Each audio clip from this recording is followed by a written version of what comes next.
Ora, boa noite. Bem-vindos ao primeiro webinar do ciclo de webinars da APIP, intitulado Conversas sobre Saúde Mental, que conta com o apoio científico da Sociedade Portuguesa de Psiquiatria e Saúde Mental e com o patrocínio da Vial, que desde já agradeço. Connosco temos o nosso painel dispensa apresentações, mas mesmo assim eu vou fazê-las. A professora doutora Teresa Maia, coordenadora regional de Saúde Mental da ARS Lisboa e Val Tejo.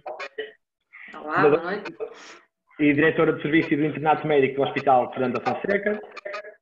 A doutora Ana Matos Pires, diretora de Serviço de Psiquiatria da ULS de Baixo Alentejo, coordenadora regional de Saúde Mental da ARS Alentejo e assessora do Programa Nacional de Saúde Mental. Olá. E o professor Dr. Miguel Xavier, diretor do Programa Nacional de Saúde Mental, professor catedrático de Psiquiatria e Saúde Mental e assistente graduado sénior do Centro Hospitalar de Lisboa Ocidental. E, portanto, hoje o que se pretende é lançar uma discussão acerca da reorganização dos serviços de psiquiatria e saúde mental face à pandemia Covid e partir um bocadinho desta discussão para perspectivar um pouco o futuro, a médio e a longo prazo, também um bocadinho a curto. E para isso, nós pedimos aos nossos convidados de hoje que nos fizessem uma breve apresentação que incidisse um pouco sobre alguns temas. Então, em primeiro lugar, vamos ter a professora doutora Teresa Maia a falar sobre a reorganização dos cuidados de saúde mental, enquadramento e modelos de intervenção. Depois, a doutora Ana Matos Pires vai-nos falar um bocadinho sobre a reorganização, mais uma perspectiva de internamento, urgência e consulta.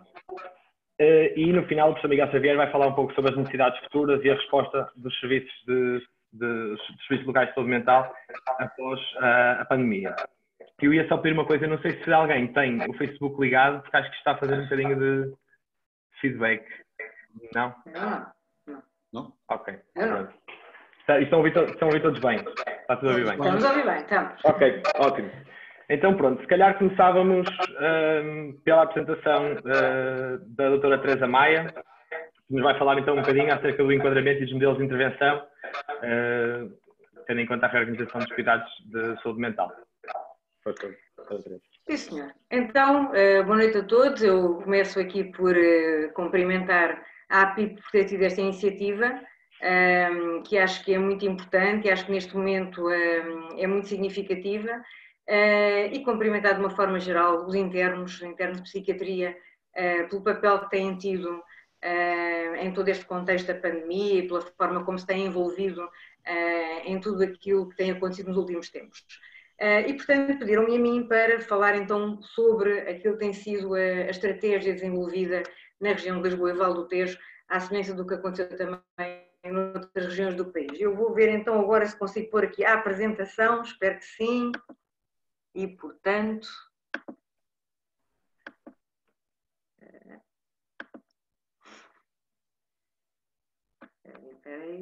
E...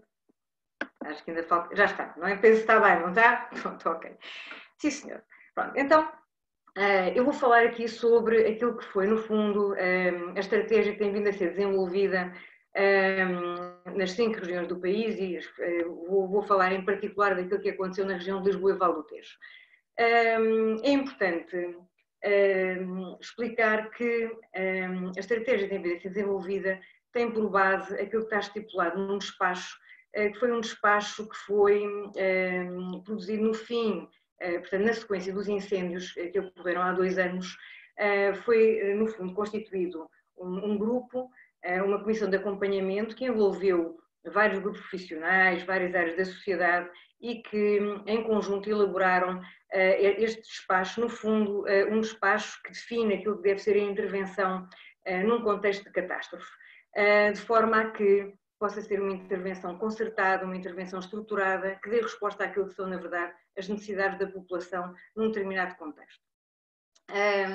Este despacho, eu vou apenas focar aqui alguns aspectos fundamentais, este despacho, no fundo, estipula que a intervenção deve ser uma intervenção concertada entre os cuidados de saúde primários e os serviços locais de saúde mental, que têm aqui papéis diferentes e que devem agir de uma forma organizada.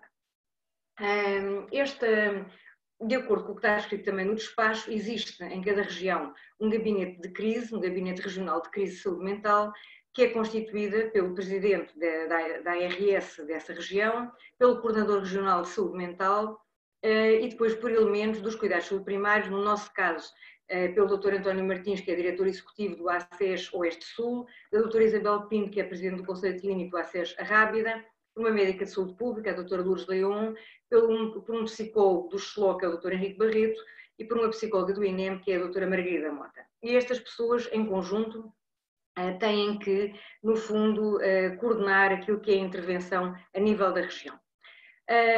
Portanto, nós ultimamente temos tido muitas sessões, Skype, Zoom, Teams, etc. e tal, e este é o grupo das pessoas que tem estado mais envolvida de uma forma direta naquilo que é a intervenção na nossa região. Temos aqui a doutora Isabel Pinto, a doutora Margarida Mota, o doutor António Martins, o doutor Henrique Barreto e eu própria. De acordo também com o despacho, em cada ACES, e nós temos na nossa região 15 ACES e 13 serviços de psiquiatria, 13 serviços locais de saúde mental, portanto, em cada ACES existe um núcleo de resposta de saúde mental a acidentes graves ou catástrofes, que é constituído pelo diretor executivo, pelo presidente do Conselho Clínico, pelo delegado de saúde, e que tem também a trabalhar com eles um médico, um enfermeiro, um assistente social e um psicólogo, que têm como missão organizar aquilo que é a resposta que naquele ACES deve ser desenvolvida. Tem também a missão de se articular com o Serviço Local de Saúde Mental da sua zona e com o gabinete coordenador. Os serviços locais de saúde mental têm também um papel que é determinado e têm também uma coordenação, que é constituída pelo médico psiquiatra, que em geral é o diretor de serviço, um enfermeiro, que neste caso também em geral foi o enfermeiro-chefe do serviço, um psicólogo e uma assistente social, que têm também esta função de se articular com o ACES e com a coordenação regional. Então, o que aconteceu, no fundo, no dia 15 de março, foi que este grupo de pessoas que constitui o gabinete regional, no fundo, falaram entre si e disputaram aquilo que foi a intervenção em saúde mental no contexto desta pandemia na região de Lisboa e Val do Tejo. E, portanto, para isso, aquilo que eu fiz neste dia 15 foi contactar telefonicamente, individualmente, e acho que a forma como tudo isto acontece, acho que também é importante e significativa. Contactei os diretores de serviço de psiquiatria da região, os diretores dos ACES, explicando que esta iniciativa iria se iniciar e a sua implementação iria começar a partir daquele momento. A partir daquele momento, a partir deste contacto telefónico, criaram-se grupos de WhatsApp, um grupo WhatsApp com os diretores de serviço de psiquiatria, um grupo WhatsApp com os diretores executivos dos ACES, e a partir daí houve uma série de informação que decorreu não só por e-mail, mas também por WhatsApp. Aqui é interessante porque o WhatsApp teve, na verdade, um efeito de facilitador da comunicação muito significativo. Quais são então as funções e responsabilidades, quer dos ACES, quer dos serviços locais de saúde mental? Aos ACES cabe, por um lado, a primeira abordagem à população, às pessoas que têm quadros mais ligeiros, quadros ligeiros a moderados, aos doentes mais vulneráveis, nomeadamente, por exemplo, aos idosos, às pessoas que estão de quarentena, em tratamento domiciliário, portanto, à população e também aos profissionais de saúde. Em relação aos serviços locais de saúde mental, cabe-lhes a responsabilidade de garantir cuidados às pessoas, aos doentes com doenças psiquiátricas mais graves, portanto, àqueles que poderão ter, vão haver mais dificuldade em lidar com a situação, àqueles que necessitam mais dos nossos cuidados, incluindo, e portanto isto tem a ver com manter o acompanhamento, reforçar até o acompanhamento e manter, por exemplo, tudo o que tem a ver com a prestação da medicação, pode passar inclusivamente por assegurar visitas domiciliárias. Para além disso, tudo isto implicou uma reorganização dos serviços de psiquiatria. Obviamente tiveram que ser suspensas atividades como intervenções de grupo, que têm a ver, por exemplo, com hospitais de dia, com áreas de dia, mas pelo contrário percebeu-se que seria muito importante manter e até reforçar o apoio da psiquiatria de ligação. As equipas adotaram uma série de estratégias, com uma divisão ao meio das equipas, de forma a que as equipas não se infectassem, e foi desenvolvido aquilo que é a teleconsulta, o teletrabalho, apesar de, como eu disse, se manter uma série de atividade presencial. Foi importante manter-se mesmo presencialmente. Para além disso, os serviços de psiquiatria tiveram também esta função de garantir o apoio aos profissionais de saúde dos hospitais onde estão inseridos. a intervenção efetuada com os profissionais de saúde teve por base um modelo, que é um modelo recomendado pela OMS e que é um modelo que o despacho também define como um modelo que deve ser utilizado e foi um modelo em que os cuidados de saúde primários há 2 anos atrás tiveram também formação.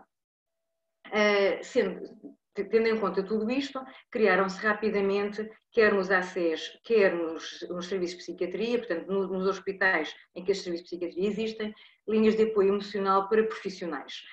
Este foi o cartaz que foi desenvolvido aqui em parceria com o Alentejo, em parceria, portanto quem desenvolveu a ideia e o projeto foi o Alentejo, e aquilo que nós fizemos depois, porque as boas ideias são para se importar, foi exatamente com o apoio aqui dos nossos internos, com o apoio da APIP, no fundo fomos modificando estes cartazes, introduzindo para cada hospital ou para cada acesso a sua linha telefónica, criando também uma imagem, que foi a imagem que quisemos que fosse a mesma, que fosse idêntica.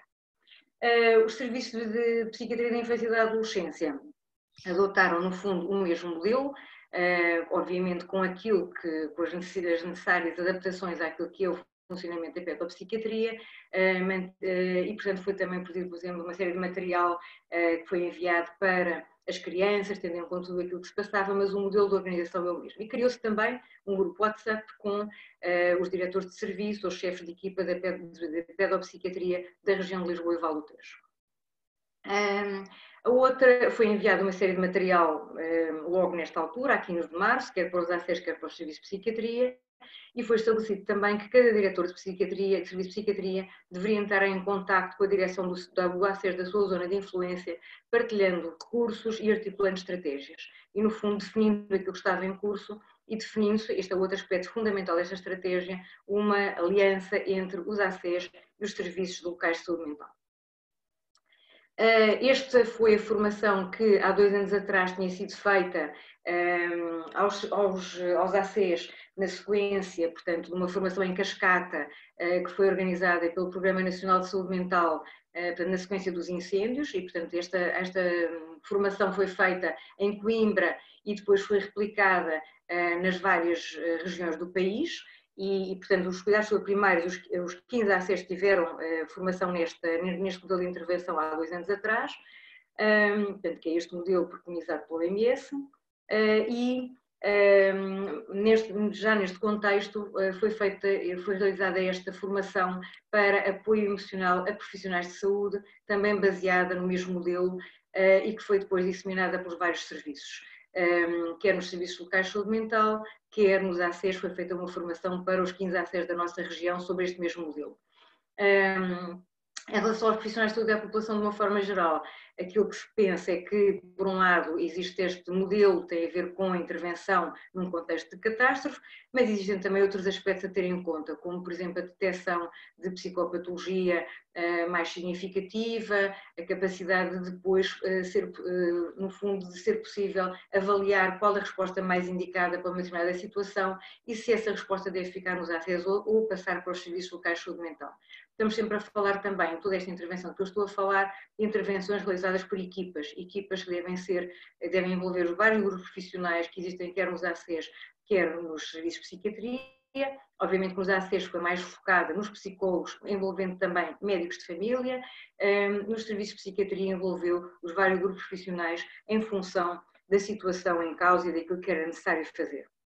No apoio aos profissionais estiveram envolvidos vários grupos profissionais, de forma a que esta intervenção pudesse ser uma intervenção abrangente. Aqui está, 24 de março foi realizada esta formação via Teams para os 15 ACEs da nossa região, a partir do Hospital Fernando Fonseca. E, mais recentemente, também foram elaboradas essas guidelines para médicos de família sobre apoio emocional no contacto telefónico com utentes. No fundo, um guia que ajuda os médicos de família que estão a contactar os utentes em função daquilo que é do seu quadro Covid, ajuda-os também a perceber como é que eles estão a viver esta situação e se existem outros sintomas ou sinais psicopatológicos mais significativos que deveriam levar a uma orientação diferente. Também no contexto de tudo isto, realizámos uma série de intervenções preventivas, ou seja, percebe-se que um dos aspectos mais importantes no contexto do apoio aos profissionais, são intervenções preventivas, é no fundo alertar quem chefia, alertar os profissionais para aquilo que são uma série de medidas protetoras em termos da sua saúde mental, em termos da organização das equipas, em termos de garantir, por exemplo, uma boa comunicação e também alertar quem chefia a estar mais atento àquilo que são pessoas que eventualmente podem estar numa situação de maior vulnerabilidade. Portanto, aqui os nossos internos foram fundamentais e, portanto, realizaram uma série de vídeos. Estes são os vídeos que nós utilizámos no Fernando Fonseca e fizemos estes vídeos que foram utilizados depois pela ARS e estão também no site da DGS e agora no site do Programa Nacional, em que eu própria, a doutora Isabel Pinto e o doutor Henrique Barreto, que fazemos todos parte da comissão do Gabinete de Crise Regional, falamos no fundo aos profissionais destas mesmas medidas.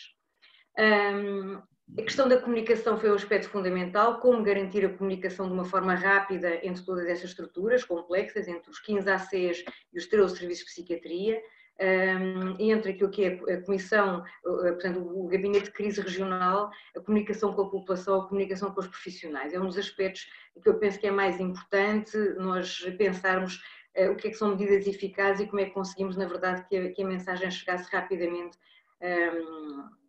a todos e de uma forma clara.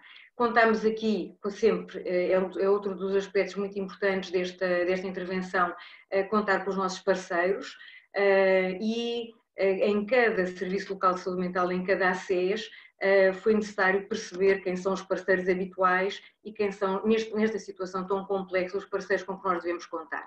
E aqui tiveram e têm um papel fundamental as câmaras municipais, as juntas de freguesias, outras estruturas comunitárias com quem foi necessário articular rapidamente, as equipas de tratamento de toxicodependentes que existem também nas nossas áreas, as ordens religiosas, a proteção civil, as ordens com quem nós contactamos também numa fase inicial de todo este processo, as ordens dos psicólogos, as ordens dos enfermeiros com quem falámos também.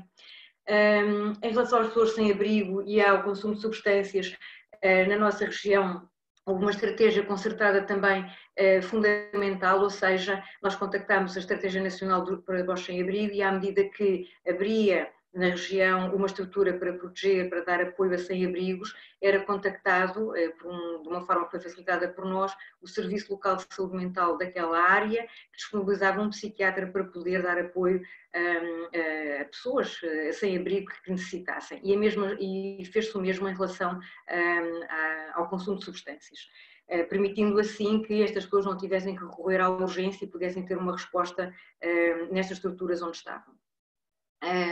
Foram também contactados as equipas de prevenção da violência e os núcleos de intervenção hospitalares e nos centros de saúde também de apoio às crianças e jovens em risco, isto quer a nível local e também a nível regional, no fundo quem coordena estas estruturas a nível regional, nomeadamente em Feira Luís Horta e Costa.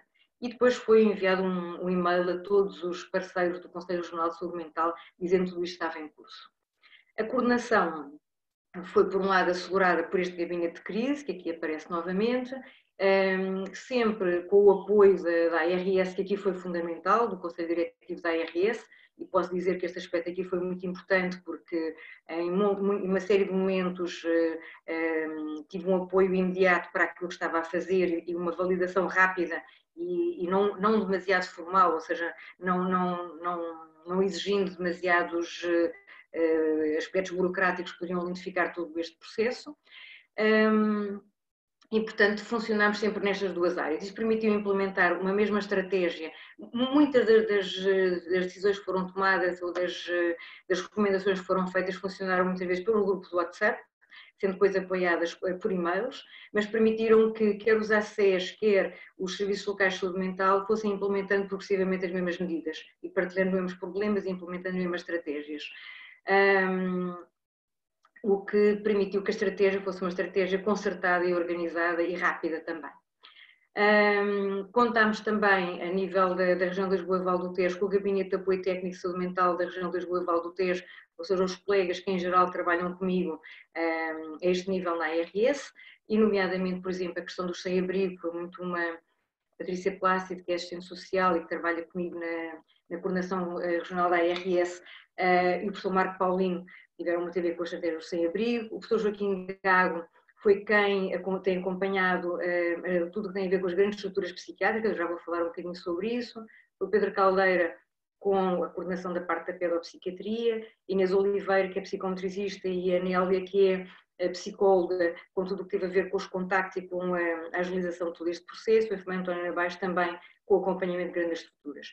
Tivemos uma articulação próxima com a saúde pública a nível regional, em momentos em que foi muito importante a visita a algumas estruturas a passarem por momentos complexos, em que foi preciso ajudar a resolver problemas relacionados com a falta de material de proteção, com a falta de pessoal, com a definição de estratégias claras em termos de saúde pública, e portanto esta articulação foi também muito importante. Aqui temos os colegas que, novamente, estas reuniões Teams, reuniões Skype, Zoom, por aí fora, em que fomos, no fundo, partilhando todo este trabalho e articulando tudo aquilo que foi feito de uma forma articulada, como eu estava a dizer. As grandes estruturas psiquiátricas foram algo que nos preocupou muito desde o princípio pelo risco de contágio, como aconteceu na Casa de Saúde de Idenha, Santa Rosa Lima, na Parede, e portanto foram estruturas que nos têm sempre preocupado muito desde o princípio. A Casa de Saúde do Telhal fizemos várias visitas a estas estruturas. Na Casa de Saúde do Telhal, por exemplo, foi uma visita em que teve também a saúde pública. A Casa de Saúde do Telhal, tenho a dizer aqui publicamente, como outras, não só, mas a Casa de Saúde do Telhal tem, na verdade, uma organização que é exemplar e que nos deu uma grande satisfação poder constatar a forma como estavam organizados. E temos aqui as outras estruturas, como a Casa de Saúde da Idenha, Santa Rosa Lima, estruturas em que houve muitos doentes infectados e foi necessário repensar muitas das intervenções que estavam, na verdade, em curso também. O Centro Social do Pisão, outras grandes estruturas, e aqui a Clínica Nossa Senhora de Fátima da Parede. Portanto, tudo isso foram estruturas que nós fomos acompanhando e ajudando a resolver problemas. Como grande estrutura psiquiátrica, temos também o caso do Centro Hospitalar Psiquiátrico de Lisboa, que por um lado conjuga aquilo que é o internamento de agudos, em que no fundo, de acordo com aquilo que acabou por sair na norma, funciona no fundo com as mesmas regras de outro serviço de psiquiatria no Hospital Geral, mas tem também uma área grande de residentes e no fundo também tem uma série de aspectos que nos preocupou como grande estrutura psiquiátrica e portanto aqui foi necessário fazer algo diferente, foi ajudar naquilo que é a articulação com o Centro Hospitalar Lisboa Central e daí terem decorrido uma série de reuniões de articulação entre estas estruturas, no fundo de forma a implementar aquilo que, ajudar a implementar aquilo que o CHPL já estava no fundo a desenvolver e ajudar no fundo a criar melhores soluções. Tudo isto teve, eu foquei-me aqui naquilo que foi a intervenção na região de Lisboa e Val do Tejo. Esta intervenção decorreu nas 5 regiões, portanto, coordenada pelos 5 coordenadores regionais, o Dr. Jorge Bolsa, o Dr. João Redondo, a Dra. Ana Matos Pires, a Dra. Maria do Carmo e eu própria, com a coordenação daquilo que é, no fundo, o papel do Programa Nacional de Saúde Mental e com o grande envolvimento do professor Miguel Xavier, que foi para nós muito significativo de várias formas, e nomeadamente naquilo que teve a ver depois com a articulação com o próprio Ministério, com o Dr. António Leuschner, e portanto também nós aqui tivemos o grupo do WhatsApp para nos facilitar o diálogo entre todos, e cá estamos nós, portanto, em várias destas reuniões em que nos fomos encontrando. O professor Miguel Xavier, e portanto, desde o dia 3 de Abril, que passámos na verdade para um patamar aqui diferente e passámos a ter reuniões diárias, portanto tivemos várias reuniões com o gabinete da Sra. Ministra da Saúde e com a doutora Graça Freitas, no fundo explicando tudo aquilo que estava em curso e com um diálogo que nos permitiu a partir daí o desenvolvimento de outras medidas. No fundo também foi a partir daqui que ficou claramente definida aquilo que iria ser a norma de saúde mental, que a Ana Matos nos vai falar agora a seguir, e outras medidas, como por exemplo a criação do site. E portanto, penso que assim, de uma forma que pretendia que fosse breve, não demasiado longa, foi isto que nós desenvolvemos na região de Lisboa e Val do Tejo e que eu quis aqui partilhar convosco. Obrigado, doutora Teresa Maia. Eu vou agora passar para a apresentação da doutora Ana Matos Pires e depois, no final das apresentações, vou colocar algumas questões. Doutora Ana, vou só então pôr os slides. Muito obrigada, Pedro. Ora, aqui estamos. Obrigada, Pedro, muito obrigada. Bom, eu antes de mais quero agradecer à APIP a oportunidade de estar aqui a falar com vocês. Vou fazer eco, não, agora já não. A oportunidade de estar aqui, se calhar, desliga o som do teu microfone que é capaz de diminuir o eco. Eu? Sim, quem não estiver a falar, se diminuir isso. Obrigada. Eu acho que os internos de psiquiatria do país são os melhores internos do mundo e, de facto, têm nestes tempos difíceis demonstrado aquilo que valem e a vossa disponibilidade tem sido emocionante. Muito obrigada ao vosso trabalho. Obrigado também.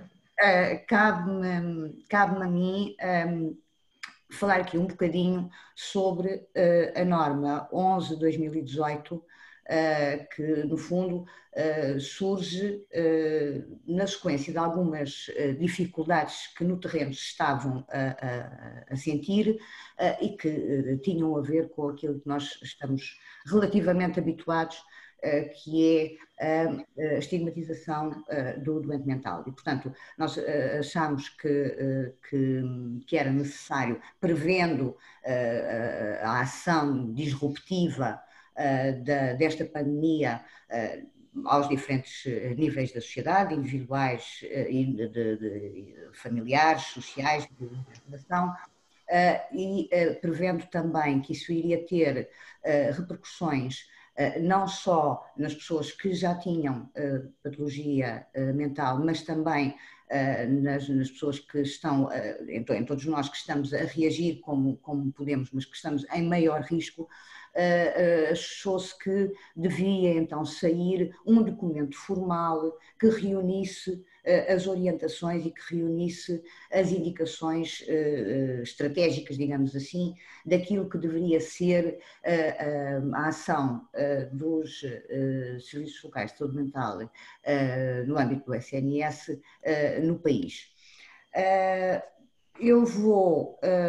Esta norma tem vários pontos. Pedro, se me passasse a seguir, eu não vou deter muito tempo no modelo de intervenção, porque no fundo aquilo que é definido, ou que está definido nesta norma em relação ao modelo de intervenção, acaba por ser exatamente aquilo que a Teresa esteve a conversar antes de mim.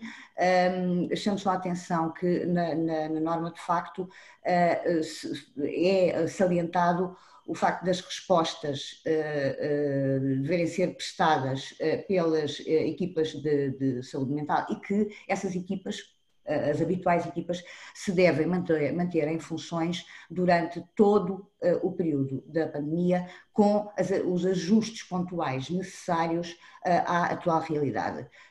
Naturalmente que o modo de fazer a consulta foi modificado pelas contingências da atual situação. As consultas são preferencialmente feitas de modo não presencial, por telefone na maior parte das vezes, porque não há recursos para os fazer por técnicas de imagem, e uma nota particular para a organização dos recursos humanos dentro dos serviços. Teresa já falou nisso, a tentativa de proteger a disseminação do contágio do vírus e tentar, porque os recursos humanos são, na maior parte do território, escassos nos serviços locais de saúde mental, foi também o objetivo deixar determinado que deveria haver uma rotatividade das pessoas, metade das equipas a trabalharem em teletrabalho e a outra metade no terreno, e depois haver uma rotatividade exatamente para não corrermos o risco de nos infectarmos todos e, portanto, de haver uma falha completa da resposta necessária. Obviamente que não esquecendo que a saúde mental não é igual à ausência de doença, mas também tendo a noção de que a nossa função primeira é a resposta aos doentes mentais graves, a elaboração desta norma teve naturalmente também em conta isso. Passando um bocadinho então, em relação a uma nota importante na norma que diz respeito aos recursos humanos, pareceu-nos importante que isto ficasse claro, porque a determinada altura percebemos que poderíamos correr o risco, nós, os serviços locais de saúde mental, correr o risco de sermos esvaziados em termos de recursos humanos, nomeadamente com a incorporação em particular dos médicos mais jovens, dos internos, nas equipas de linha da frente e, portanto, pareceu-nos que seria importante deixar escrito que sempre que possível, ou só quando isso não fosse de todo possível, os recursos humanos deveriam manter-se adjudicados aos respectivos serviços locais, até porque temos uma especificidade de trabalho que dificilmente pode ser substituída por outras pessoas. E, portanto, foi a pensar nisto que está plasmado na norma uma nota específica em relação aos recursos humanos. Na reorganização dos serviços, quer de adultos, quer de infância e adolescência, aquilo que está determinado é, de facto, um reforço da atividade ambulatória, preferencialmente não presencial, o que não quer dizer que não estejam mantidas as consultas presenciais sempre que a decisão clínica assim o determine, da mesma maneira que mantém-se presencialmente o trabalho na urgência e no internamento, e também a obrigatoriedade de uma articulação com outras estruturas, de que a Teresa já deu nota, foi feito em Lisboa e Val do Tejo e nas outras regiões, nomeadamente no que diz respeito às estruturas relacionadas com as toxicodependências, os sem-abrigo e as equipas de prevenção de violência em adultos e no caso dos serviços de psiquiatria da infância e da adolescência, os núcleos de resposta às crianças e jovens em risco. Ainda dentro da reorganização das unidades de internamento, a norma está dividida, ainda que com áreas de sobreposição, está dividida entre as unidades de internamento em hospitais gerais e depois as unidades de internamento dos 2 hospitais psiquiátricos que existem no país. Se calhar vamos avançar um bocadinho. Eu estou a tentar. Claro que o meu objetivo aqui não é ler a norma, que a maior parte vocês já conhecem, mas eventualmente fazer saltar aquilo que são as ideias-chave e também aproveitar este fórum para algumas críticas e algumas sugestões que possam surgir, porque as normas não estão fechadas, são documentos de trabalho, mas que não estão fechadas. Portanto, a indicação de que as unidades de internamento de agudos devem manter a sua estrutura e a sua estrutura em termos de recursos humanos e em termos físicos, funcionar exatamente da mesma maneira que funcionam fora desta pandemia. Pedro, não se importa? Desculpe lá. Ok. E depois especificar atitudes face às admissões, às eventuais admissões através do serviço de urgência de doentes nos serviços de internamento. As admissões, as avaliações e as admissões dos doentes psiquiátricos a eventualmente serem internados decorrem fora da área dedicada ao Covid, ou seja, na zona limpa dos serviços de urgência, e a avaliação pelo psiquiatra num doente que é admitido numa dessas áreas destinadas ao Covid é uma decisão que deve ser articulada entre o psiquiatra que está a observar e o médico da urgência que está, enfim, a tomar conta do doente, e uma nota muito importante, deve ser sempre priorizado o seguimento clínico da suspeita de Covid, ou seja, mesmo que haja uma descompensação psiquiátrica, aquilo que manda o percurso seguinte é sempre o seu status Covid, ok? E depois, então, o apoio da psiquiatria será determinado pelo status infeccioso do doente, mas aquilo que prioriza o seguimento daquele doente é o estado de suspeita ou de confirmação da infecção. Dar particular atenção aos doentes que vão ser transferidos entre serviços, sobretudo isto é particularmente importante nas urgências metropolitanas, e portanto houve a preocupação de dividir estes doentes a transferir em dois grupos. Se não há sintomatologia sugestiva de Covid, o procedimento é e deve ser igual àquilo que acontece habitualmente. Se houver sintomatologia, então o doente deve ser encaminhado para a área dedicada Covid-19 do serviço de urgência, do local onde está, portanto, do local inicial, e o teste deve ser realizado nesse serviço de urgência. Portanto, mesmo que o doente venha posteriormente a ser transferido, ele é testado no serviço de urgência que o recebe.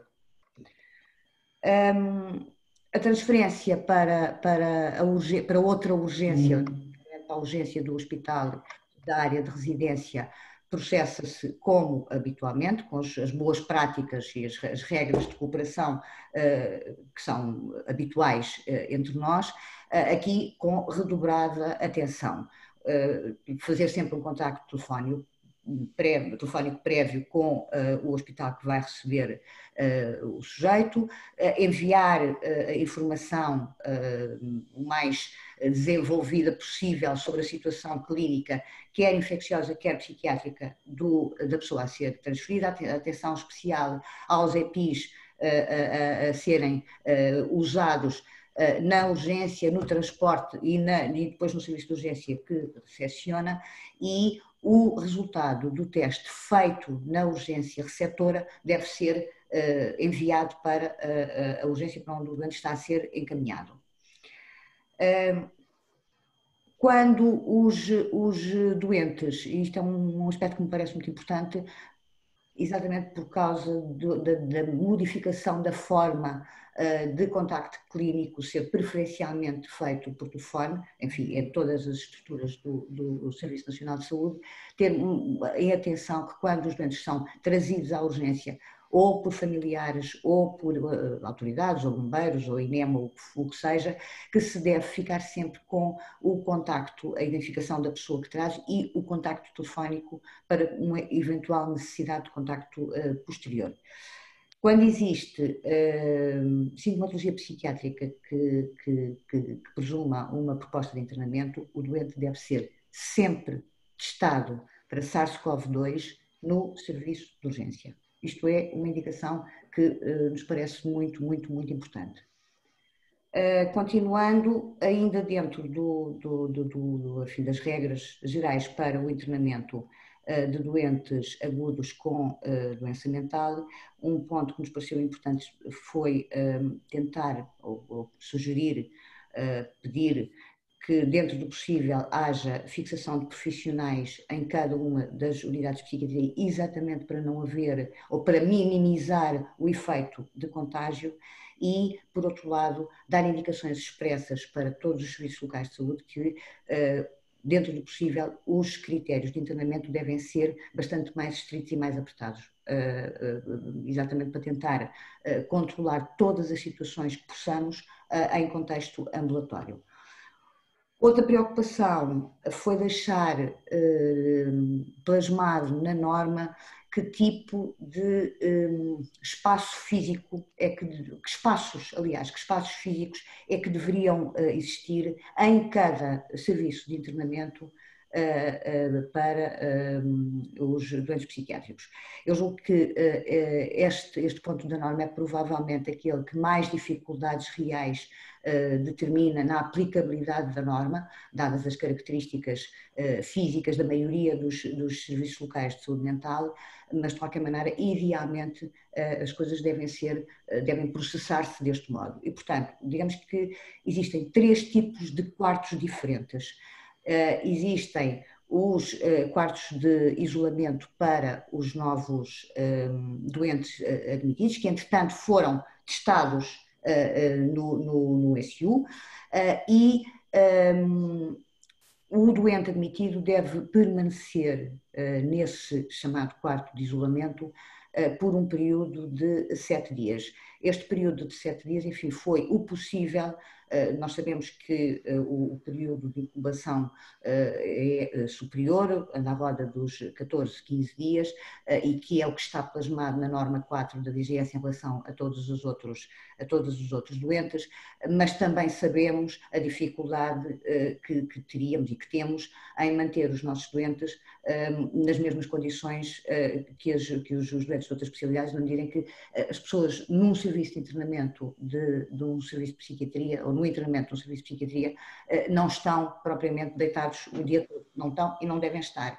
E pelas próprias características da patologia, a dificuldade de proteger o contágio é naturalmente maior e, portanto, foi o compromisso possível, que mesmo assim naturalmente é difícil de conseguir, foi o compromisso possível, foi escolher, digamos, a mediana do tempo de incubação e optou-se por deixar na norma os ditos 7 dias como ideal para a permanência no quarto de isolamento. Devem depois existir quartos para casos suspeitos de Covid-19. O que é que isto quer dizer? Um doente já internado ou qualquer profissional que esteja a trabalhar no serviço de urgência e que apareça com sintomas e, portanto, com critérios epidemiológicos de suspeita, deve ter um espaço onde deve ser colocado e deve ficar em isolamento, onde deve ser feito o teste e ficar-se à espera do resultado. Portanto, alguém que já está dentro do serviço de internamento.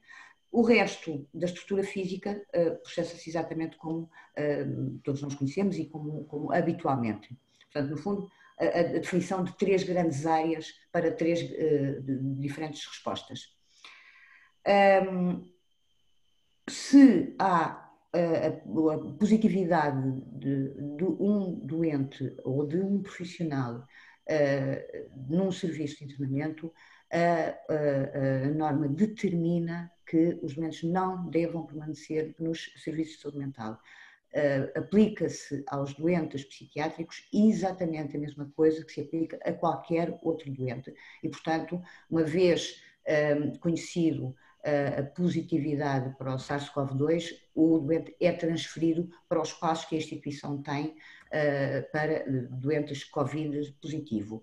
Em relação e a função da sintomatologia psiquiátrica do doente, o internamento é feito em enfermarias Covid positivos num hospital geral ou pediátrico, ou então, imaginando que estamos em contexto ambulatório, o doente vai integrar as equipas de hospitalização ou os cuidados a prestar ao doente serão dados pela equipa de hospitalização domiciliária com articulação completa do Serviço Local de Saúde Mental com estas equipas que existem neste momento em todos os sítios, até porque recordo a regra dos 80-15-5, não é? 80% dos doentes Covid positivos acabam por não precisar de internamento hospitalar, mantêm-se em hospitalização domiciliária, 15% dos doentes Covid positivos são internados em serviços hospitalares destinados à Covid e 5% de doentes precisarão de cuidados intensivos. E, portanto, nós temos que dar resposta quer ao internamento hospitalar, quer ao internamento domiciliário. No caso de um internamento voluntário ou compulsivo de um doente a necessitar de um internamento voluntário ou compulsivo, ele será admitido na enfermaria que naquele momento ofereça melhores cuidados físicos e profissionais para o receber.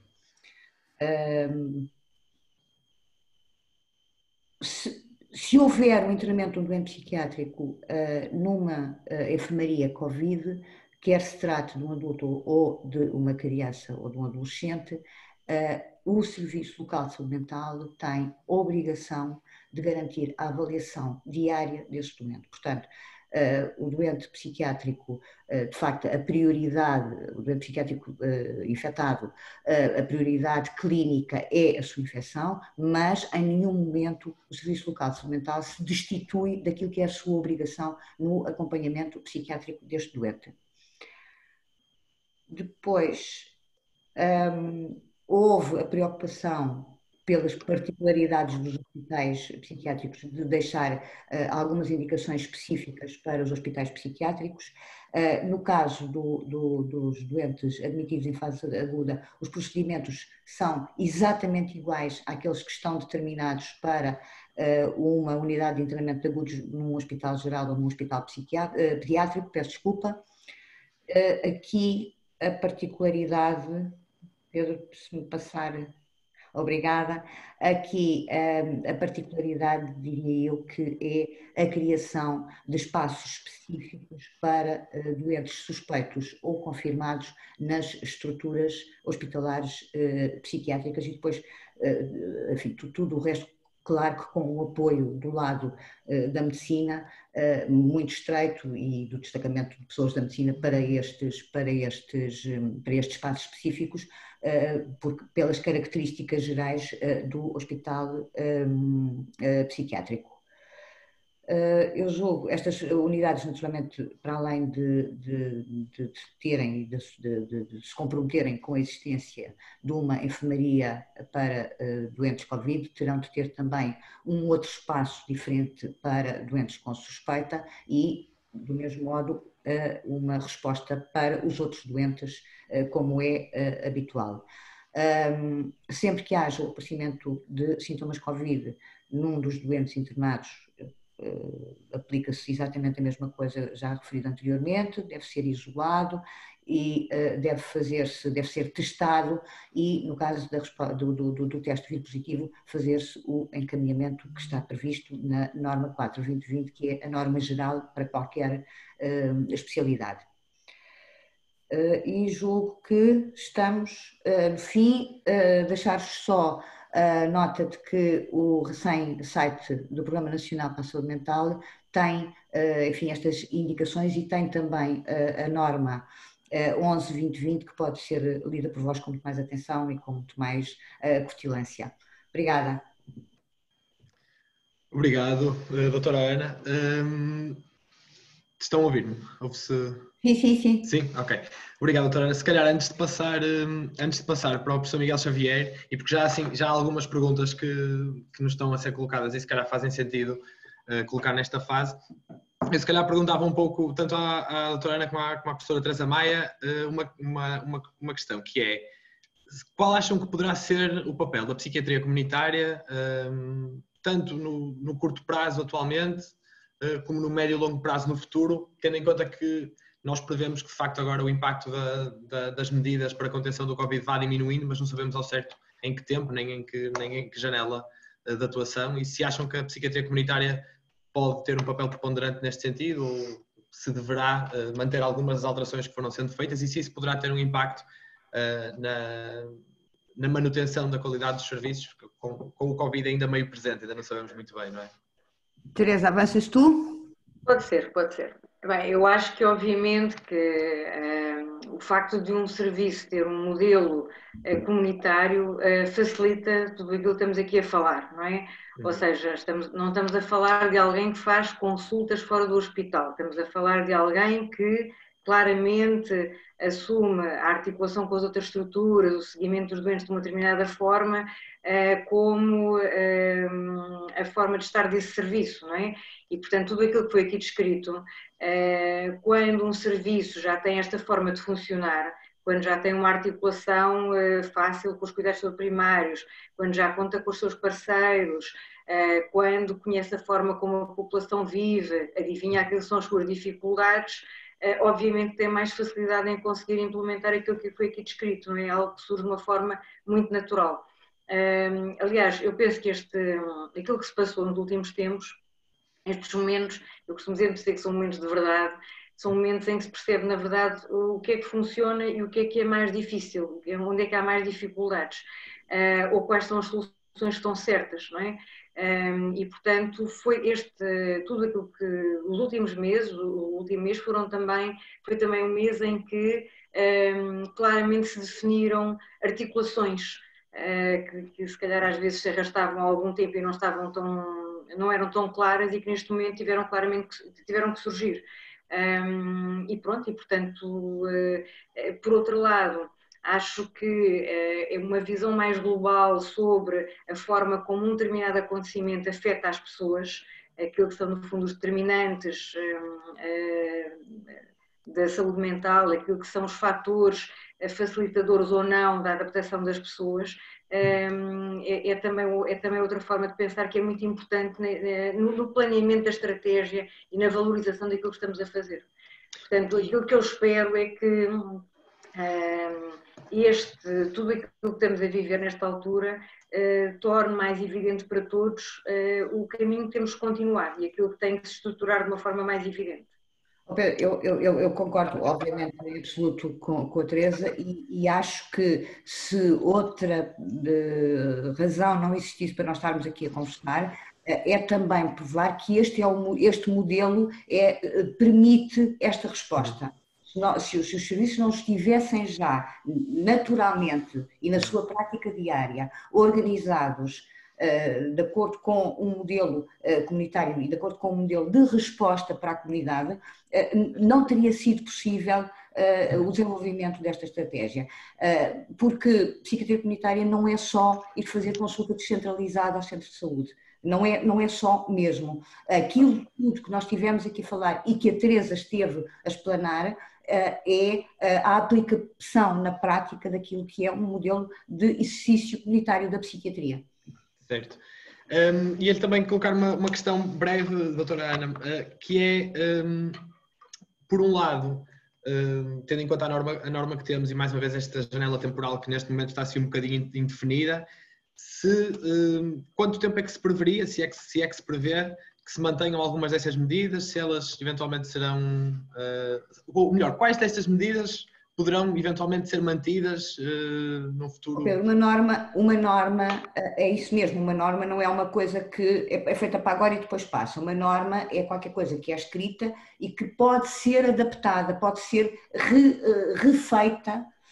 Portanto, respondendo à sua pergunta, a norma está feita e é para aplicar, certo? Agora, certo. Aquilo que é a pergunta que enfim, razoável é: haverá ou não haverá mudanças desta norma? Com certeza que sim, acredito que sim, porque nós vamos ter que fazer este movimento de adaptação, nós andamos atrás daquilo que são as necessidades. Eu acredito que sim, não só melhorar a norma que já está feita, como melhorá-la para responder a outros propósitos que não os mais imediatos.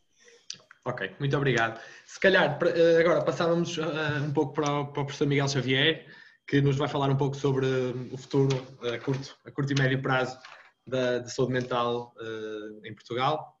Portanto, professor Miguel, acho que está sem som. Agora sim. Já está. Sim? Está ótimo, sim. E ouve-me bem, não é? Sim. Pronto, então em primeiro lugar quero lhe agradecer o convite. Obrigado. E queria cumprimentar-vos por uma coisa. Eu acho que isto é uma boa oportunidade para vocês, para os internos, porque os internos, eu lembro-me de quando fui interno também, não é? E eu até estava num serviço, que era um serviço que estava muito metido naquilo que era a organização e reorganização dos serviços de saúde mental. Mas mesmo assim, quando nós somos internos, nós estamos muito ligados a um modelo de trabalho que é o centrarmos e focarmos no nosso doente e tentar avaliá-lo bem psicopatologicamente e tentar tratá-lo.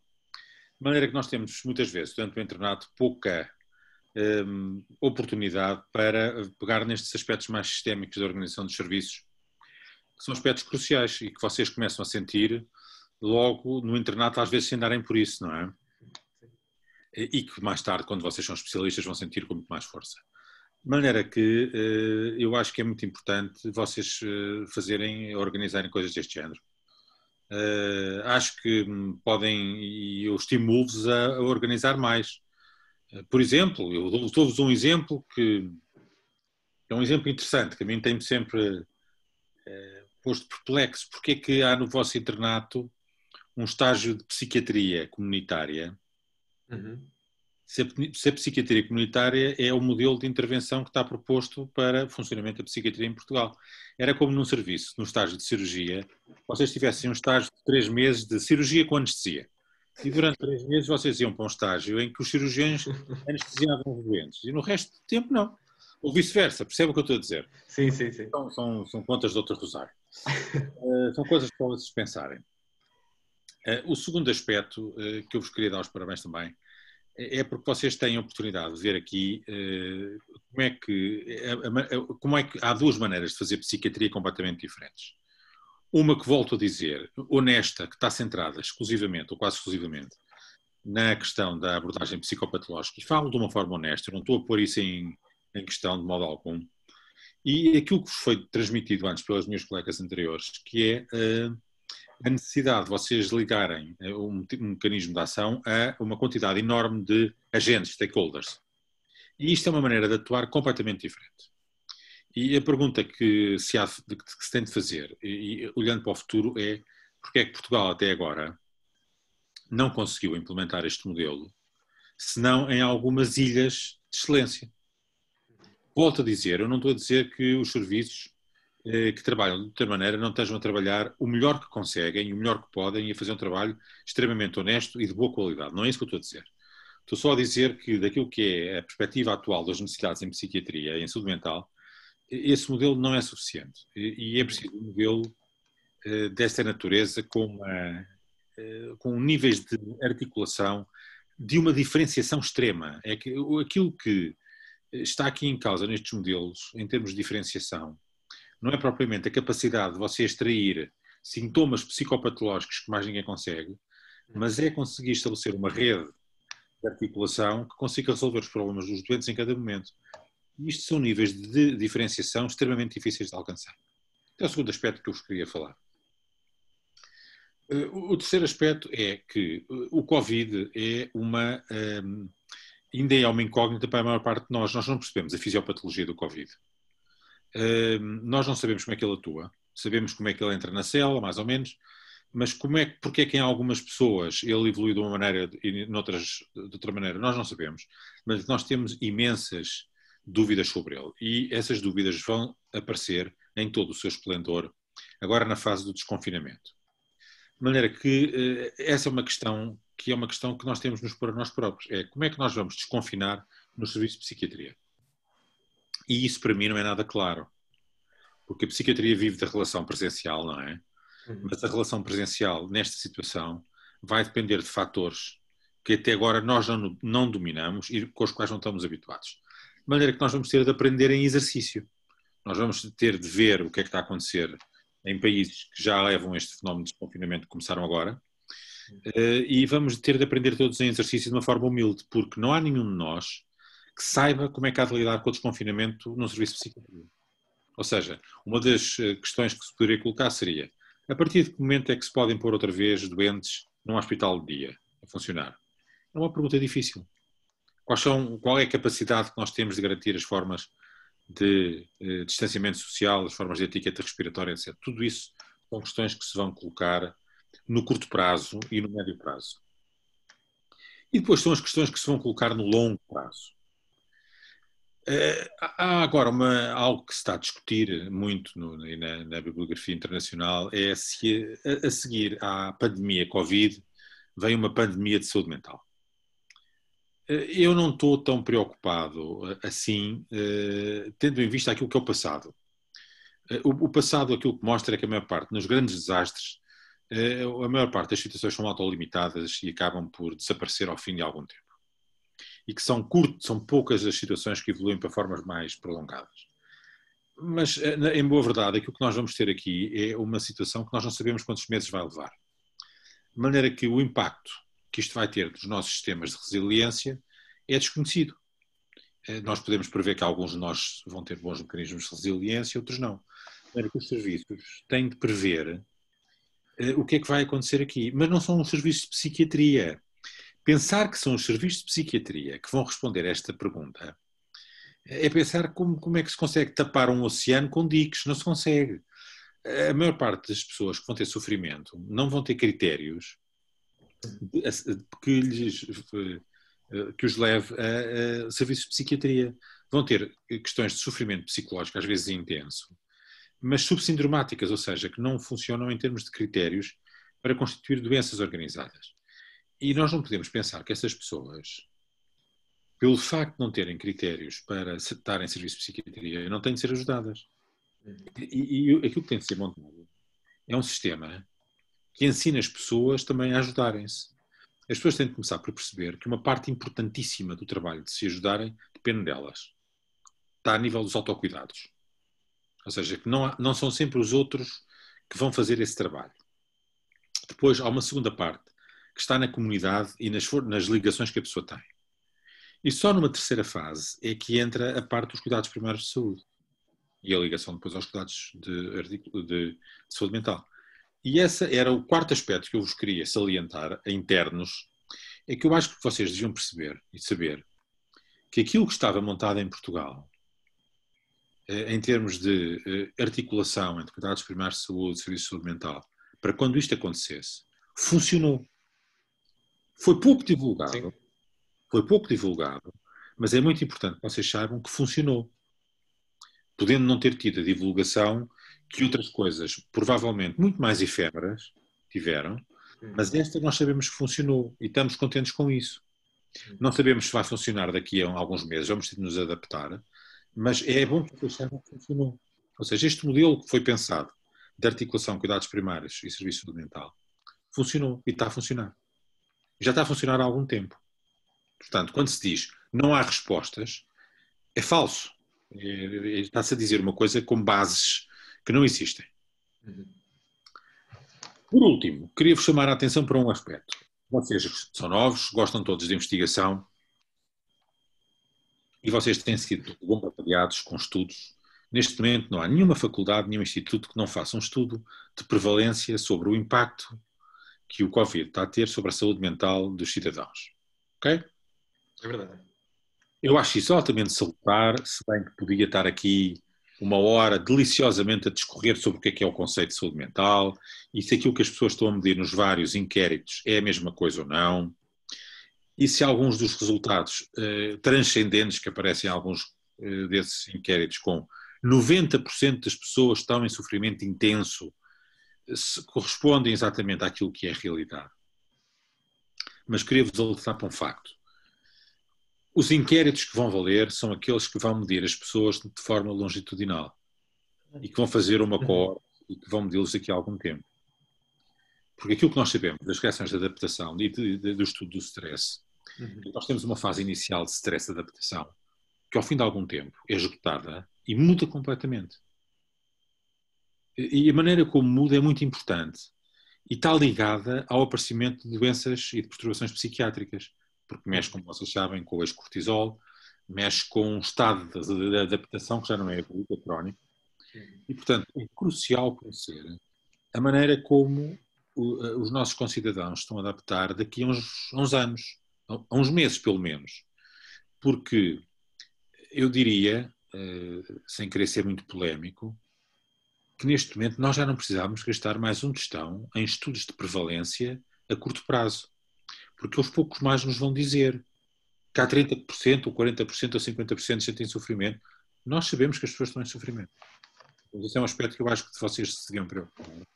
E deviam estar muito atentos aos estudos longitudinais que vão sair daqui, aos estudos de coortes. Porque esses são aqueles que nós vamos tirar mais entendimento. E eu agora, numa primeira fase, ficava por aqui. Não sei se há questões que você quer perguntar ou...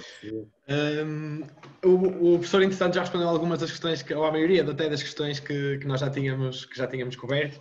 Há uma coisa que eu gostava de lhe perguntar, que era se, na sua opinião, se este é um momento, toda a gente encara eu tenho encarado de uma forma mais ou menos leviana esta questão do Covid, quase como se fosse uma oportunidade. Eu não gosto muito de lhe chamar isso, mas quase como se fosse uma oportunidade para as pessoas mudarem algumas coisas, os serviços, as instituições mudarem algumas coisas.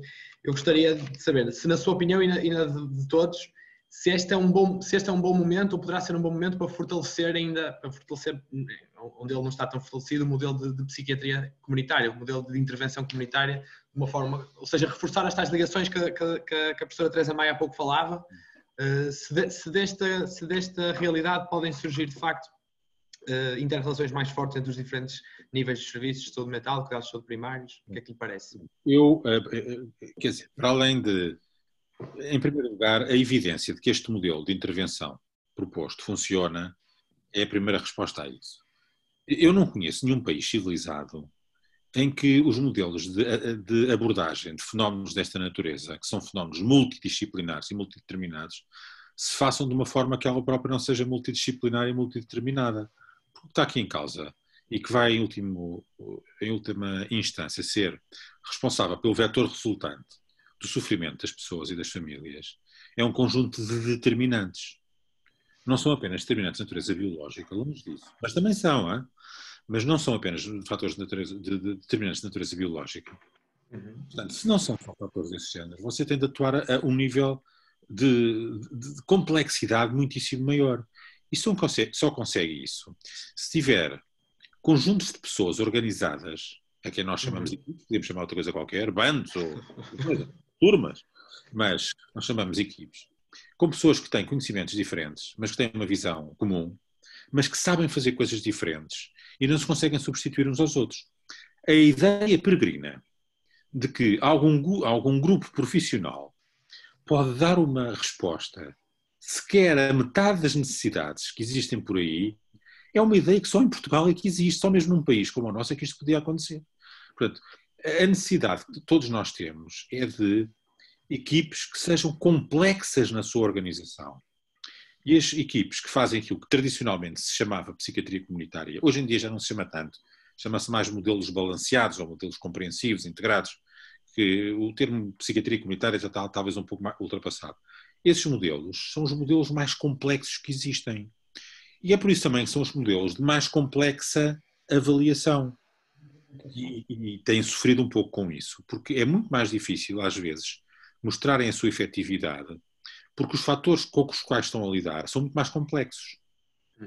Você tem muito mais facilidade em avaliar um sistema em que o outcome seja apenas você acabar com os sintomas positivos num doente de uma psicose. E se você tem um outcome que é fácil de medir, ok?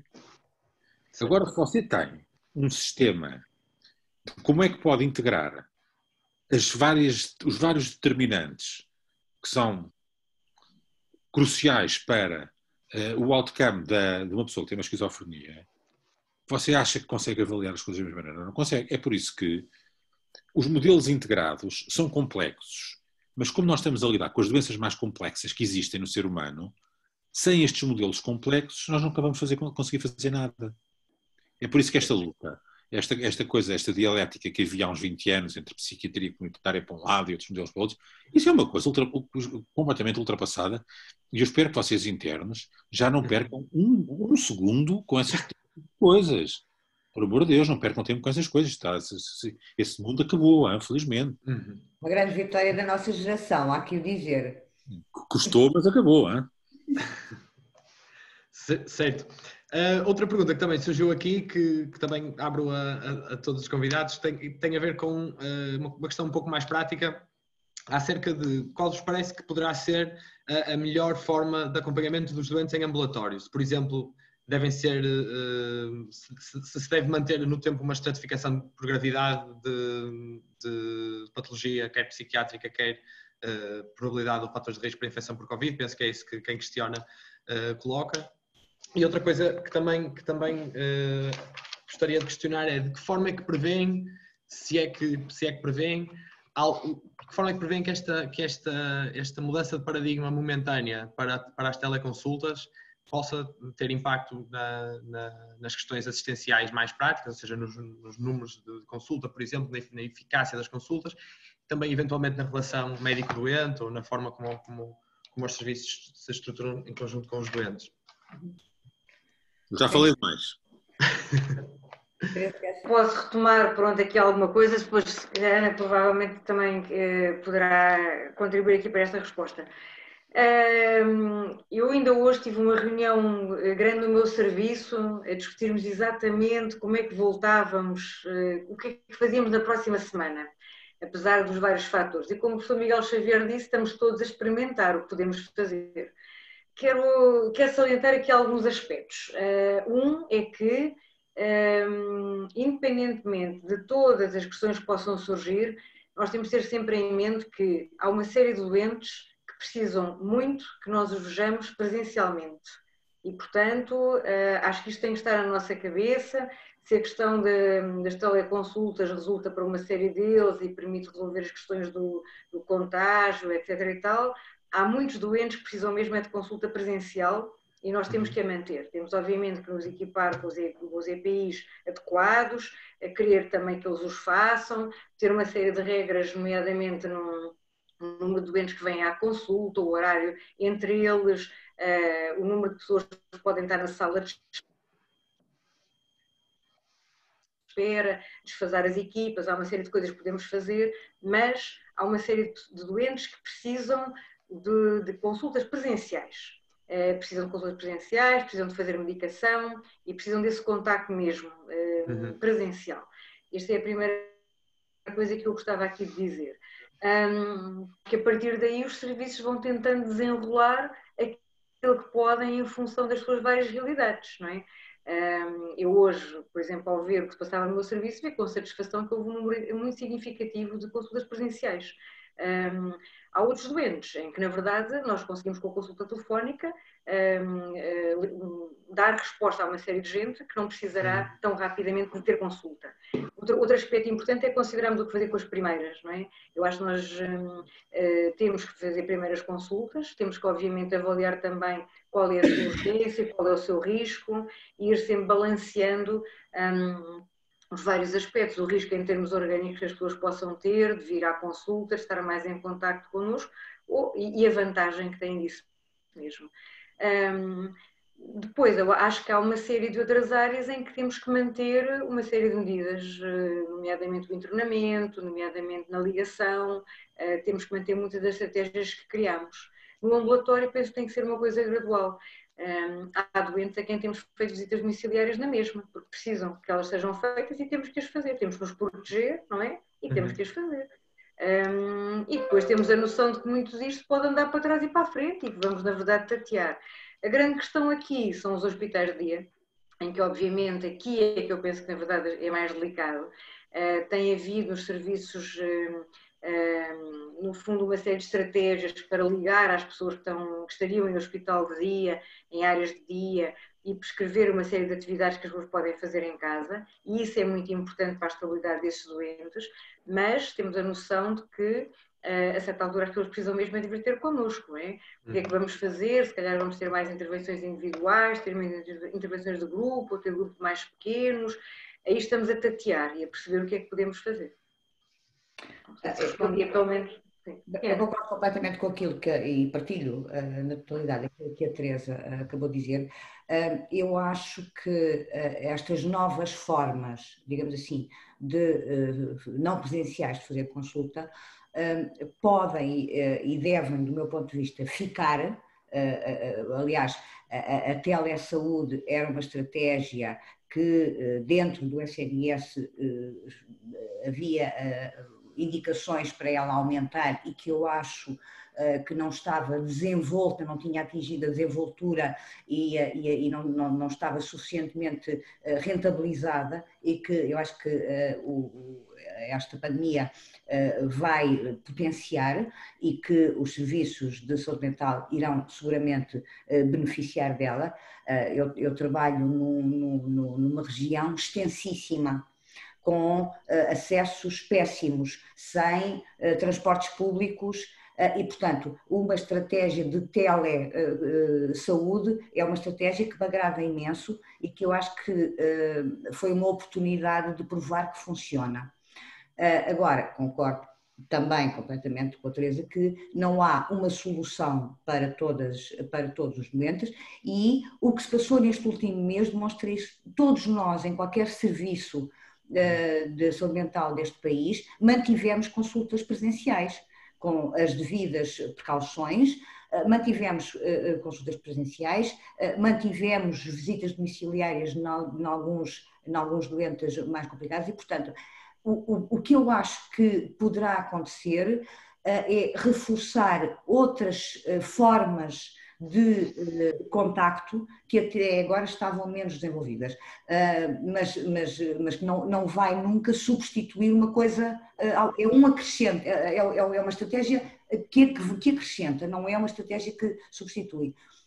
E em relação ao desconfinamento, a Teresa falava da reunião que fez hoje no serviço também discutíamos, bom, vamos esperar um bocadinho pelas declarações do Primeiro-Ministro amanhã para perceber quais são as indicações gerais, para tentar agora fazer essa reorganização.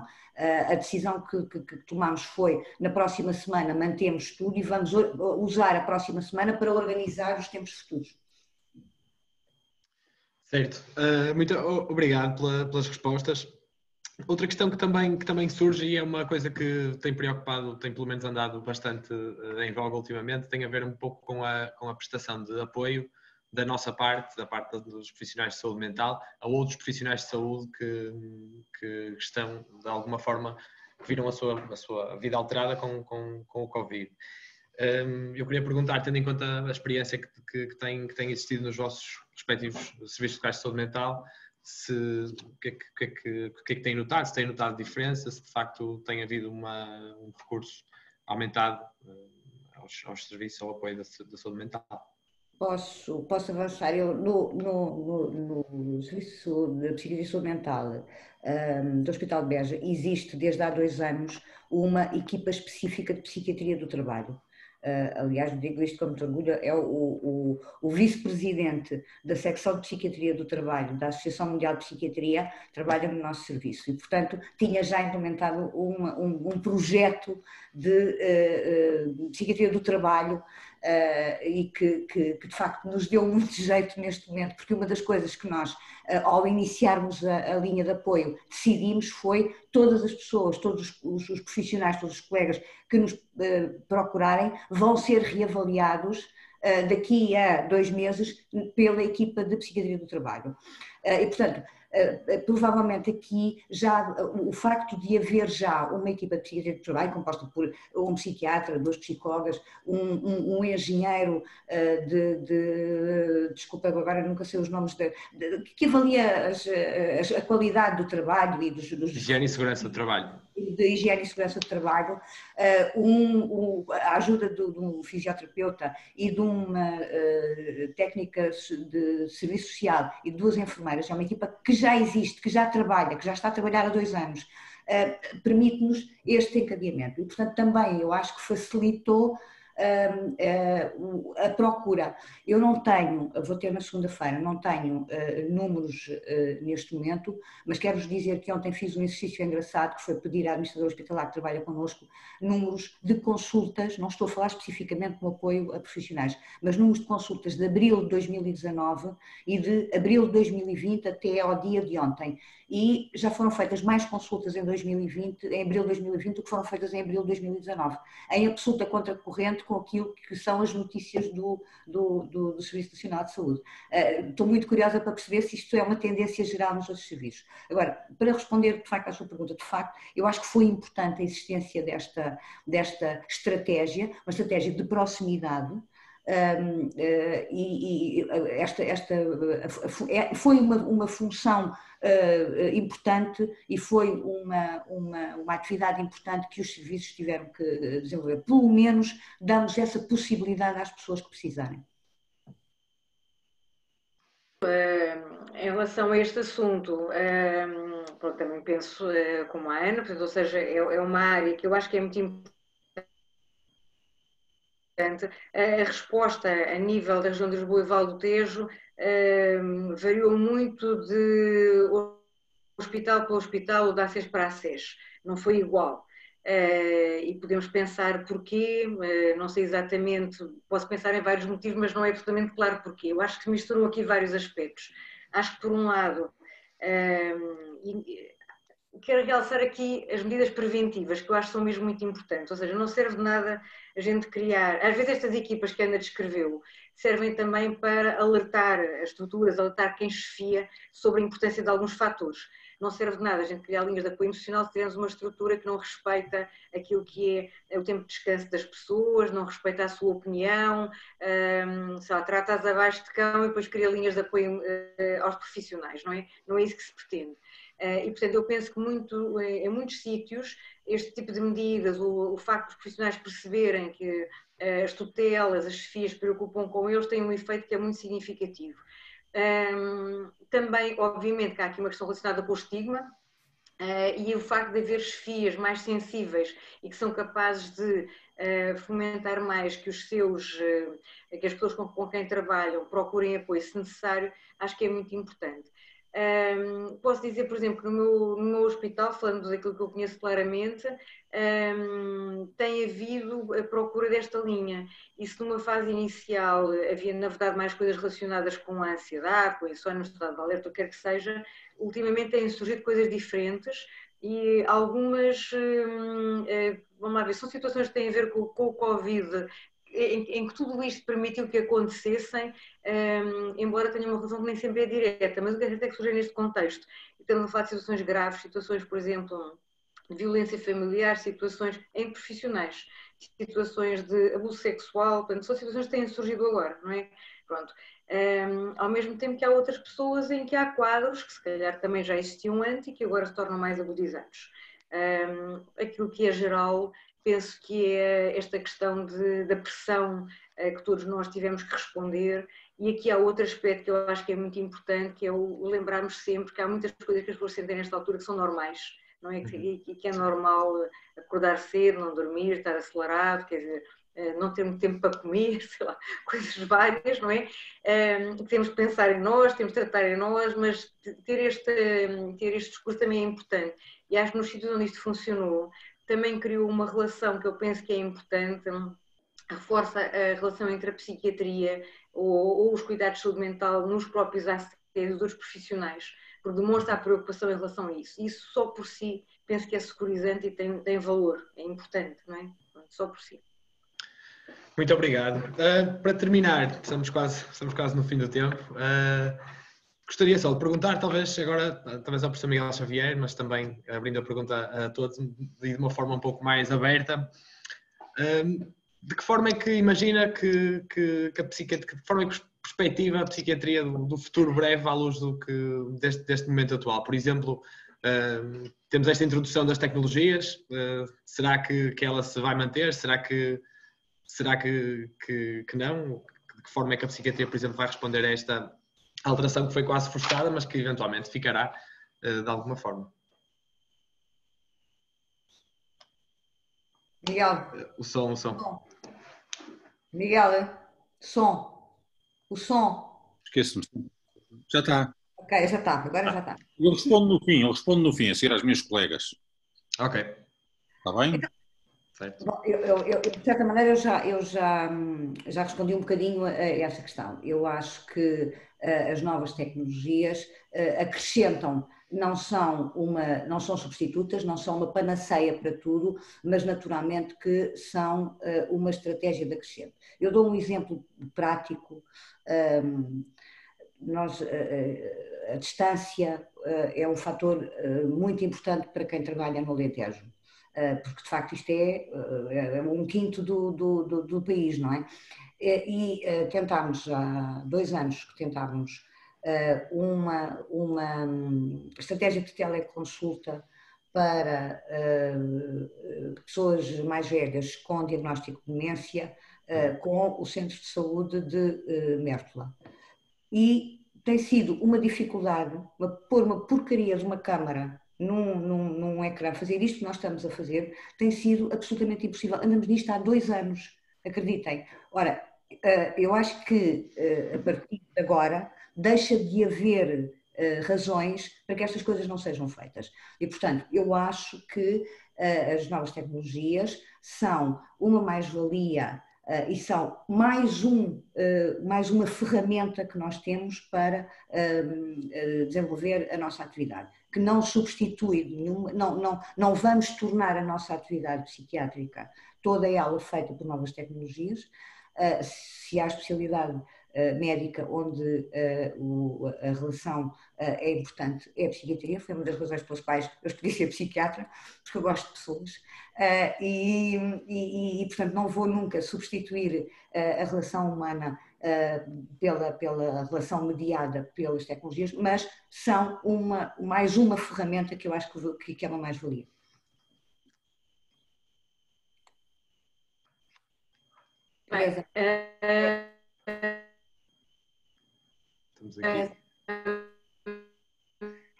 Estamos aqui com uns pequenos problemas de... Eu vou desligar o meu microfone. Certo. Mas penso que talvez seja a rede da professora Teresa Maia. Estão a ouvir agora ou não? Estão a ouvir? Agora sim. Estão a ouvir agora? Sim. Ok. Eu digo sempre que este tempo, eu já disse isto há bocadinho, é um tempo de verdade, ou seja, ajuda-nos a perceber o que é a essência das coisas, o que é fundamental, não é? E sem dúvida nenhuma que fundamental é a relação e, portanto, aquilo que as novas tecnologias nos trazem é, na verdade, o facilitar a relação, o facilitar a comunicação em determinadas situações. E volto a dizer, quer dizer, os grupos do WhatsApp foram fundamentais, por exemplo, para a velocidade em que isto tudo aconteceu. Eu só pensava a certa altura que, quando já andávamos para aqui às voltas com o vírus, a maior tragédia era haver um ataque informático. Isso então seria absolutamente desastroso. E também me permitiu pensar muitas vezes como é que isso seria há 100 anos atrás, há 200 anos atrás, quer dizer, em que, por simples razão, já nunca sabíamos o que é que eles estavam a pensar, o que é que estavam a fazer. Se nos quiséssemos encontrar, corríamos o risco de nos infectar e por aí afora, não é? Portanto, a tecnologia permitiu-nos, no fundo, navegar nisto tudo e assegurar aquilo que achamos fundamental de uma forma que, se não fosse isso, seria impossível. O que é que vem para ficar? Sinceramente, acho que, assim saibamos nós aproveitar isto, é o exemplo do que está aqui a passar, não é? Quer dizer, nós não precisamos de alugar uma sala, não precisamos de as pessoas deslocarem-se não sei quantos quilómetros, virem pagar ajudas de custo, virem dormir não sei onde, não é? Não, estamos aqui todos a falar, portanto, isto permite ter um acesso fácil ao conhecimento, a conversarmos, ouvir a opinião uns dos outros, sentar-nos nas nossas casas, mas de uma forma que acho que é muito importante e que deveria ficar. No fundo, há aqui um lado que eu acho que seria muito bom se conseguíssemos, tem a ver com o fácil acesso ao conhecimento. Outra coisa fantástica nos últimos tempos foi o facto de uma série de revistas científicas libertarem conhecimento, quer dizer, seria fantástico se isso fossem coisas que pudessem ficar. Em relação, por exemplo, tudo o que são reuniões de articulação podem ser muito facilitadas desta forma entre várias estruturas. Naquilo que tem a ver com o seguimento com os doentes, eu aí acho que é assim, acho que é muito facilitador em pessoas que estão mais isoladas, não é? Em pessoas em que as distâncias são grandes ou têm dificuldade em se deslocar. E nessas, sem dúvida nenhuma, que é uma arma fundamental. Nas outras pessoas, eu distingo muito aquilo que são primeiras e segundas consultas. Uma coisa é completamente diferente. Nós ligarmos a um doente que nós conhecemos, com ou sem imagem, falarmos com ele, e ele fica todo contente porque estamos a ligar, diz-nos como é que está, pergunta por nós, não é? Portanto, é assim, é qualquer coisa, todos nós temos vivido isto ultimamente, não é? É completamente diferente, estamos a falar com uma pessoa pela primeira vez. Em que aí, sinceramente, temos muito mais a sensação, pelo menos eu tenho, daquilo que nos pode estar a escapar, do que podemos não estar a apanhar em sinais que não percebemos em geral numa pessoa que não conhecemos, não é? E portanto aí penso que é diferente. Portanto, também acho que isto é qualquer coisa que veio de novo, que é mais uma ferramenta que temos, que pode ajudar muito a quebrar as distâncias. A questão, por exemplo, que a Ana Apocá também falou, a questão, por exemplo, dos idosos, a questão da solidão das pessoas, não é? Em que estes meios podem ser fundamentais, podem ser armas fundamentais, acho que aí é muito importante. Acho que não substitui, obviamente, aquilo que tem de bom a relação humana, o toque das pessoas, e aquilo que tem, a forma como, sobretudo, vemos uma pessoa pela primeira vez. Não é? Não tenho dúvidas sobre isto. Depois acho que há uma série, obviamente, de outras áreas em que, sei lá, mesmo em termos de intervenções, em que claramente isto fica aquém, não é? Mas acho que volto a dizer que é mais uma arma que nós temos, mais uma arma que podemos juntar em termos terapêuticos àquilo que fazemos, não é? Uma forma de intervir. Obrigado. Ok, conseguem-me ouvir agora, não é? Sim.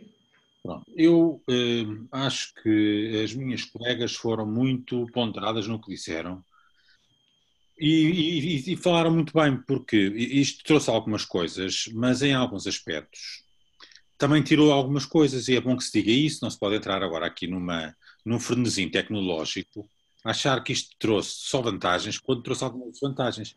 Aquilo que faz a essência da nossa profissão, não é, de psiquiatras, e que eu acho que às vezes alguns psiquiatras esquecem, aquilo que é a nossa essência, se tivesse de ser definida numa palavra, é um psiquiatra, uma pessoa que trabalha para aceder a vivências das outras pessoas. Aquilo que é o foco da minha intervenção com uma pessoa é aceder às vivências dela. E, de facto, naquilo que aconteceu agora, eu perdi algumas armas para conseguir o acesso às vivências das pessoas. Não tenham dúvidas disso. Agora, ganharam-se outras coisas que elas já falaram, e eu acho que na súmula disto algumas coisas se vão manter, outras se vão perder na espuma dos tempos.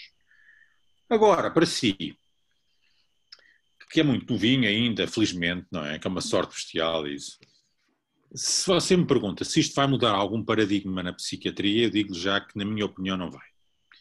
Isto nos últimos anos, paradigmas mudados houve. Nos anos 50, com os antipsicóticos, como sabe, não é? Sim. E depois, nos anos 90, quando se percebeu que estes modelos de tratamento integrado, complexo, têm muito melhor outcome do que os modelos antigos baseados nos hospitais à antiga, não é? E isso sim foram duas grandes mudanças de paradigma. Eu, a Ana e a Teresa ainda vivemos esta segunda. A primeira não, ainda não éramos nascidos, mas esta segunda vivemos-la. E vocês já apanharam em curso, alguns vivem, outros não vivem, mas pronto, essas estão conseguidas. Agora, não é isto ainda que vai fazer uma mudança de paradigma na psiquiatria. Isso ainda está para aparecer. Eu, aliás, estou muito cético em relação à próxima mudança de paradigma. Veja que a própria investigação farmacológica continua a trabalhar com paradigmas que têm quase 60 anos, 50, 60 anos, e não passam disto.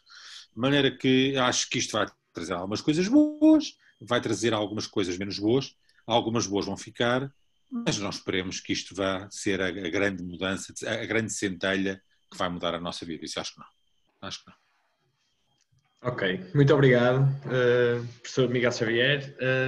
Nós agora já estamos mesmo no tempo, portanto eu queria aproveitar para agradecer a todos pela vossa presença e colaboração. Foram fantásticos a ajudar a organizar este webinar e na discussão, acho que foi ótimo, muito obrigado. Queria também agradecer à Sociedade Portuguesa de Psiquiatria e Saúde Mental o apoio que nos foi dado, e à Bial o patrocínio que permitiu que este evento fosse realizado. Queria também dizer a quem nos está a ouvir que esta é uma série de webinars e, portanto, na próxima semana haverá outro, e nós vamos publicar vamos publicando algumas divulgações na nossa página e por outros meios, por isso vão aparecendo. E queria mais uma vez agradecer pela vossa presença e muito obrigado pela discussão e muito obrigado pelas apresentações. Obrigadíssimo. Vocês vão deixar este link no Facebook? Sim. Isto agora vai ficar no Facebook. Depois enviem-nos o link para nós pormos para termos acesso. Ok, está combinado. E muito obrigado, foi ótimo, excelente. Tchau. Muito obrigado, parabéns à PIB, parabéns aos internos. Obrigado. Muito obrigado, obrigadíssimo. Um abraço a todos. Um abraço. Já estamos. Pronto, já não estamos live, acho eu. Não, já não estamos live. Não. Muito obrigado, obrigadíssimo. Eu fui fazendo algumas perguntas que foram surgindo, mas as perguntas foram sendo respondidas à medida que se ia discutindo outros temas. Está sem som, doutora Ana, está sem som. Está sem som. Estou. Correu bem, acho que foi bom, Pedro. Pronto, acho também que acho que sim, foi, obrigado. Acho que foi ótimo. Não é? Foi? Eu tenho aqui Foi uma muitas bela mensagens aqui. tertúlia. Foi uma bela tertúlia. Foi. Beijinhos, Olha, E acho muito que obrigado. estarmos as nossas casas, dá este tom assim de Dá, fica mais descontraído. Muito obrigado. Até amanhã. Até amanhã. Tchau. Ok. Tchau. Tchau, professora Teresa. Vou fechar a reunião. Tchau, muito obrigado. Ok, tchau. Adeus. Obrigadíssimo. Tchau.